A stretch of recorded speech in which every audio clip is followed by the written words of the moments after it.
Hello friends, आज हम एक ऐसे सवाल के बारे में बात करेंगे जो कि हर प्रेग्नेंट महिला या कपल के मन में रहता है। हमेशा वो इस सवाल को किसी न किसी से डिस्कस करने का उनके मन में रहता है, पर वो डर और शर्म शर्म के कारण किसी से पूछ नहीं सकते।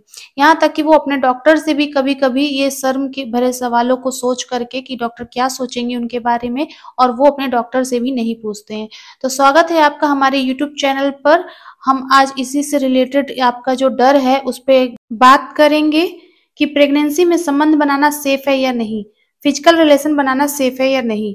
ये जो डर है ये इसलिए भी होता है क्योंकि उनको ये लगता है कि कहीं उनके बच्चे को कोई नुकसान तो नहीं होगा, कहीं उनका एबॉर्शन तो नहीं हो जाएगा, या फिर कहीं उनको प्री टर्म लेबर तो नहीं स्टार्ट हो जाएंगे, या फिर कोई बड़ी समस्या या बड़ा कॉम्प्लिकेशन तो नहीं होगा। तो आज हम आपका डर इस वीडियो के द्वारा आंसर देंगे उसका, और बताएंगे कि ये सेफ है या नहीं, किस महीने में ये सेफ है और किस महीने में सेफ नहीं है, और किन महिलाओं और कपल को किस कंडीशन में रिलेशन बनाना बिल्कुल ही अवॉइड करना चाहिए।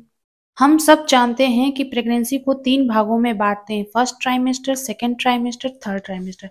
फर्स्ट ट्राइमेस्टर जो कि 1 से 12 हफ्ते की होती है, ये बहुत ही डेलिकेट समय होता है। जो अंदर फीटस, अंदर बच्चा होता है, वो उसका बहुत डेलिकेट समय होता है। उस समय पे बच्चा जो है वो एम्ब्रायो से फीटस बन चुका होता है, उसके मेजर बॉडी ऑर्गन्स बन चुके होते हैं, और उस समय जो है भ्रूण जो है वो बहुत ही सेंसिटिव होता है। उस समय का जो पीरियड, जो समय होता है, वो बहुत ही इम्पोर्टेंट और बहुत सेंसिटिव पीरियड होता है। उस समय मिसकैरेज के चांसेस सबसे ज़्यादा होते हैं।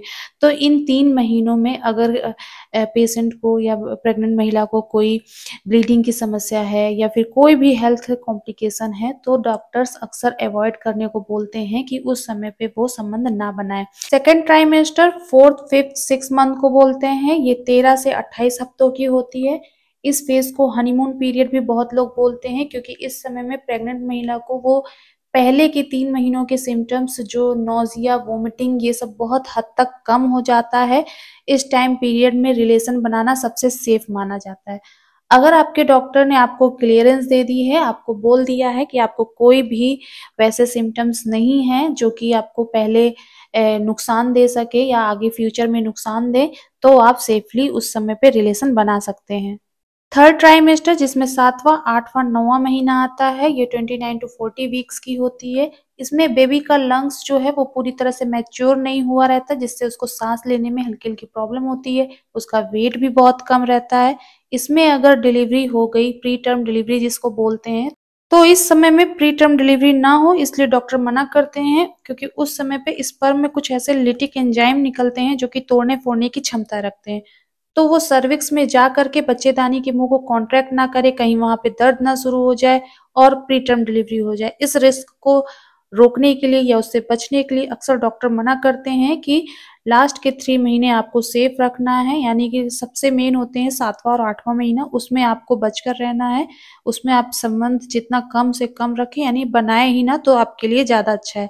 सीमेन में प्रेजेंट लिटिक एंजाइम जो रहता है 9 मंथ में लेबर को स्टार्ट करने की क्षमता रखता है, इसलिए उस समय पे 9वें महीने पे ये बेनिफिशियल भी होता है। अक्सर डॉक्टर तब रिलेशन बनाने को बोलते हैं कि आप रिलेशन बनाइए ताकि रास्ता खोलने में हेल्प हो। बहुत सारी एशियंट स्टडीज हैं, जो कि बहुत सारी स्टडीज भी हो रखी हैं कि सीमेन कांटेक्ट एक्चुअली लेबर पेन को बढ़ावा देता है। तो अब जान लेते हैं कि वो कौन लोग हैं जिनको 1 से लेकर 9 मंथ तक डॉक्टर मना करते हैं कि उनको इंटरकोर्स नहीं करना है, यानी उनको संबंध नहीं बनाना है। अगर आपका प्लेसेंटा नीचे है, यानी कि आंवल जो है वो नीचे की तरफ है, तो आपको इंटरकोर्स उस समय पे नहीं करना। उस समय पे वहां पे ब्लीडिंग स्टार्ट हो सकती है, आपको अवॉइड करना है। अगर आपके सर्विक्स का रास्ता छोटा है तो भी आपको इंटरकोर्स अवॉइड करना है।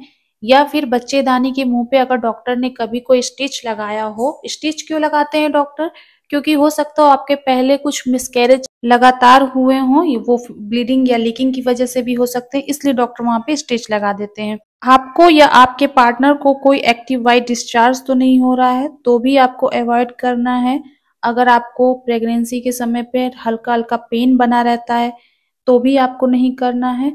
तो आपने देखा इस वीडियो में, जैसे ही आपकी प्रेगनेंसी कंफर्म होती है, आप सोनोग्राफी कराते हैं, कुछ जांचें करवाते हैं जो कि आपके डॉक्टर द्वारा आपको एडवाइस दी जाती है।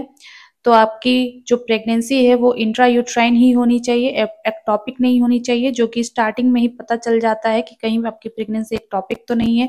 प्लेसेंटा की लोकेशन नीचे नहीं होनी चाहिए, यानी प्लेसेंटा प्रेविया नहीं होना चाहिए।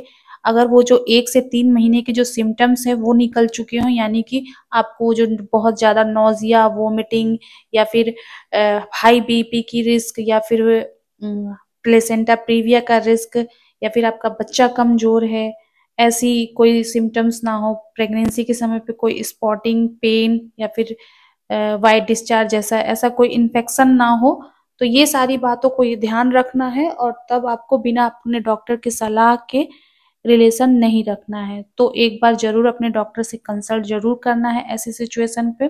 उम्मीद है आपको वीडियो पसंद आया होगा और समझ में भी आया होगा। मिलते हैं आपसे अगले वीडियो में, तब तक के लिए धन्यवाद।